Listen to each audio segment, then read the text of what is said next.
माननीय अध्यक्ष महोदय, या सभागृहाला माझी एक विशेष विनंती आहे।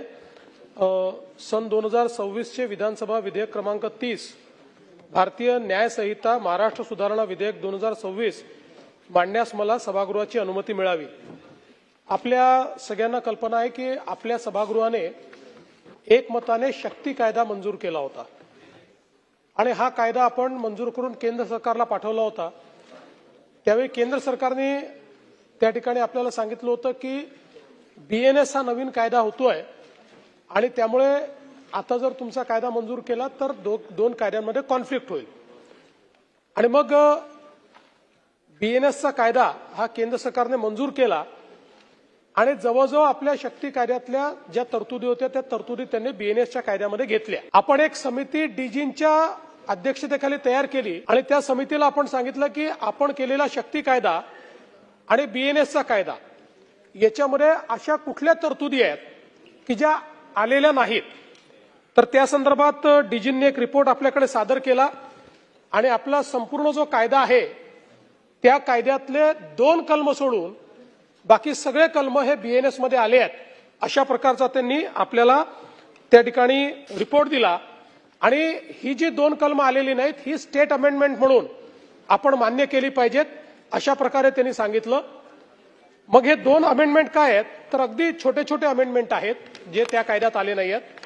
पहिलं अमेंडमेंट असं आहे की आपण आतापर्यंत बलात्कार किंवा तत्सम जे काही गुन्हे आहेत या गुन्ह्यांमध्ये जी पीडिता आहे तिचं नाव डिस्क्लोज करत नाही असं आपल्या कायद्यामध्ये आहे।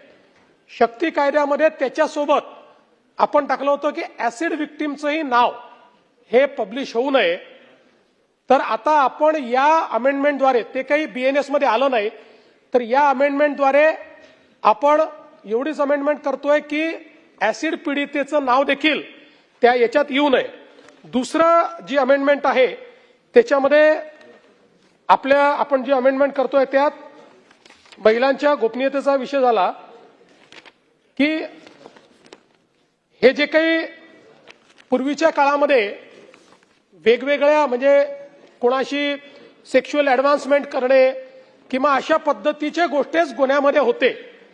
आपण शक्ती कायद्यामध्ये आता जे वेगवेगळे डिजिटल माध्यम आले आहेत त्या डिजिटल माध्यमावरही स्त्रीची बदनामी केली तर ती बदनामी सेक्शुअल ऑफेन्सच्या अंतर्गत किंवा हे जे वेगवेगळे आपण रेपचे वेगवेगळे कॅटेगरीज दिलेले आहेत, मोलेस्टेशनच्या कॅटेगरीज दिल्या आहेत त्या कॅटेगरीमध्ये येतील अशा पद्धतीनं आपण त्यावेळेस केलं होतं।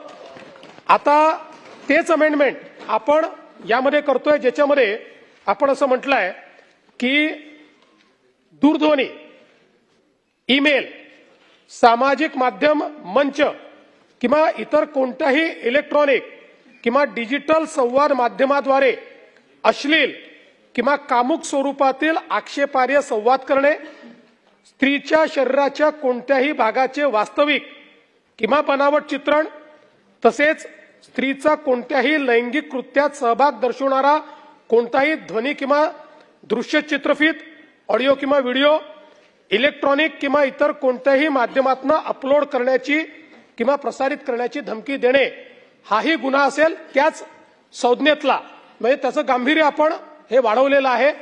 अशा प्रकारचे 2च अमेंडमेंट आहेत की जे शक्ती कायद्यात होते पण बीएनएस मध्ये आलेले नाहीत म्हणून ह्या 2 अमेंडमेंटला स्टेट अमेंडमेंट म्हणून आपण पुन्हा त्या ठिकाणी केंद्र सरकारकडे पाठवतो आणि म्हणून हे विधेयक मी मांडलेलं आहे। महोदय, आपल्या अनुमतीने सन 2026 चे विधानसभा विधेयक क्रमांक 30 भारतीय न्याय संहिता महाराष्ट्र सुधारणा विधेयक 2026 मी मांडतो। प्रस्ताव असा आहे की सन 2026 चे विधानसभा विधेयक क्रमांक 30 भारतीय न्याय संहिता विधेयक 2026 मांडण्यास अनुमती देण्यात यावी। प्रश्न असा आहे की सन 2026 चे विधानसभा विधेयक क्रमांक 30 भारतीय न्याय संहिता महाराष्ट्र सुधारणा विधेयक 2026 मांडण्यास सभागृहाची अनुमती आहे काय? अनुकूल असतील त्यांनी होय म्हणावे, प्रतिकूल असतील त्यांनी नाही म्हणावे। होयचे बहुमत आहे, होयचे बहुमत आहे, प्रस्ताव संमत झाला।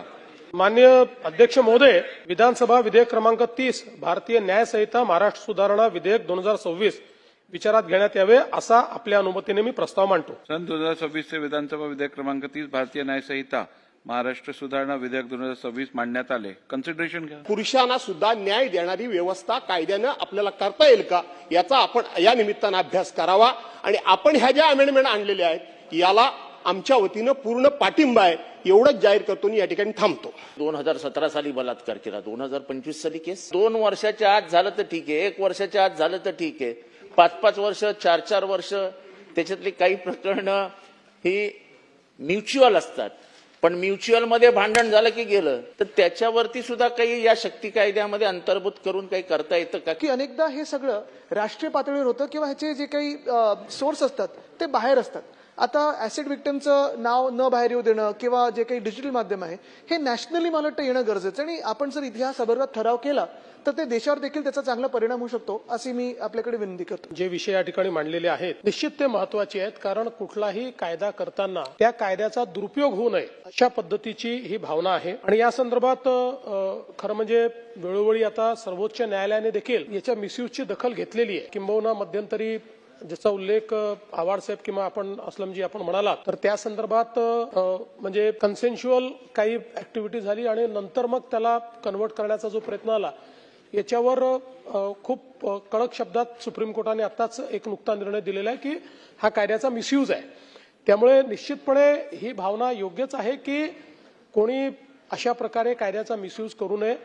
तर त्याही दृष्टीने मी आपल्याला आश्वस्त करतो की निश्चित याचा एक अभ्यास करण्यात येईल की बाबा मिसयूजचा म्हणजे अशा प्रकारचे जे काही कायदे आहेत या कायद्यांचा कुठे दुरुपयोग केला जातोय का, आणि दुरुपयोग केला जात असेल तर जसं आदित्यजी म्हणाले तसं त्याला जेंडर न्यूट्रल करण्याच्या दृष्टीनं किंवा त्याच्यामध्ये एक इक्विटी आणण्याच्या दृष्टीनं आपल्याला काय करता येईल हा निश्चितपणे आपण विचार करू. कारण कुठलाही कायदा करत असताना कायद्याचं मिसयूज होणं हे कायद्याला कधीच अपेक्षित नाही आहे किंवा त्या कायद्याचं वेपनायझेशन करणं म्हणजे त्याला एक वेपन म्हणून वापर करणं हे कुठेही अपेक्षित नाही आहे. त्यामुळे निश्चितपणे ही जी भावना आपण सगळ्यांनी बोलून दाखवलेली आहे त्या संदर्भात मी निर्देश देईल आणि त्याचाही हो ते म्हणूनच तोच विषय म्हणतोय मी तोच विषय भास्करराव पुरुषांचा जो आता विषय आलेला आहे. तर जर अशा प्रकार शेवटी पुरुषांना न्याय द्यायचा म्हणजे जेव्हा अशा प्रकारच्या कायद्याचं वेपनायझेशन होतं तर म्हणूनच याचा एक थोडा तुलनात्मक अभ्यास करून मग त्याच्यावर काय केलं पाहिजे तर त्या संदर्भातल्या सूचना या निश्चितपणे देण्यात येतील वेपनायझेशन होऊ नये म्हणून. दुसरं आपण जे आदित्यजी सांगितलं या ठिकाणी तर मुळात कायदा आणि सुव्यवस्था हा स्टेट सब्जेक्ट आहे.